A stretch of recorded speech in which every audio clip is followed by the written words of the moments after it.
नमस्कार, आप सबका स्वागत है हमारे चैनल नेक्स्ट 9 न्यूज में। मेरा नाम है दीपक गुप्ता। गुजरात चुनाव की तैयारियों में इस समय हर एक पार्टी नजर आ रही है और हर एक पार्टी पर यही सवाल खड़े किए जा रहे हैं कि इस बार किसके पक्ष में कितनी सीट।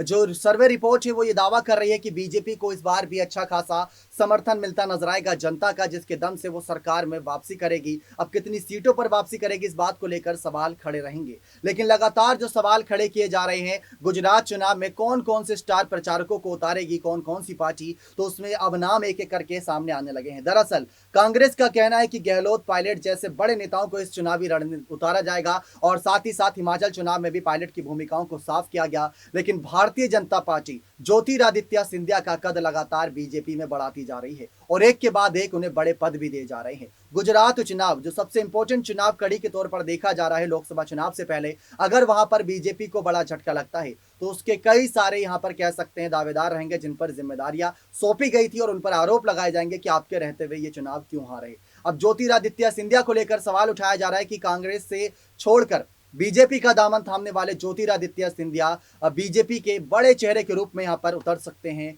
गुजरात चुनाव में स्टार प्रचारक के तौर पर। सामने गहलोत और पायलट जैसे बड़े नेता रहेंगे कांग्रेस के, जिनसे पहले भी आमना सामना कर चुके हैं यहां पर ज्योतिरादित्य सिंधिया, लेकिन एक दोस्त के रूप में। लेकिन अब यहां पर एक दुश्मन के रूप में आमने सामने होंगे, वो अपने आप में लड़ाई देखना दिलचस्प होगा। आज की जो बड़ी खबर सामने आई है उसमें यही कहा जा रहा है कि कांग्रेस छोड़कर बीजेपी में शामिल हुए सिंधिया को शुरुआती तौर पर बड़ी जिम्मेदारी नहीं मिली थी, लेकिन अब धीरे धीरे कर यहाँ पर बीजेपी उन पर भरोसा जता रही है और विधानसभा चुनावों में गुजरात में कुछ बड़ी जिम्मेदारी दे सकती है। सूत्रों का कहना है कि आगामी समय में गुजरात के विधानसभा चुनाव होने वाले हैं और बीजेपी सिंधिया का वहां प्रचार में बड़ी जिम्मेदारी भी सौंप सकती है। ऐसा इसलिए क्योंकि सिंधिया की परिवार से जुड़े कई राजघरानों का वहां प्रभाव है। पिछले दिनों प्रधानमंत्री नरेंद्र मोदी का उज्जैन प्रवास हुआ और उन्होंने वहां का महाकाल लोक का लोकार्पण किया। प्रधानमंत्री के इस प्रवास को लेकर दिग्विजय सिंह ने एक ट्वीट किया था। रिट्वीट करते हुए तंज कसा था कई सारे यहाँ पर कहीं ना कहीं खिलाफ विधायकों ने।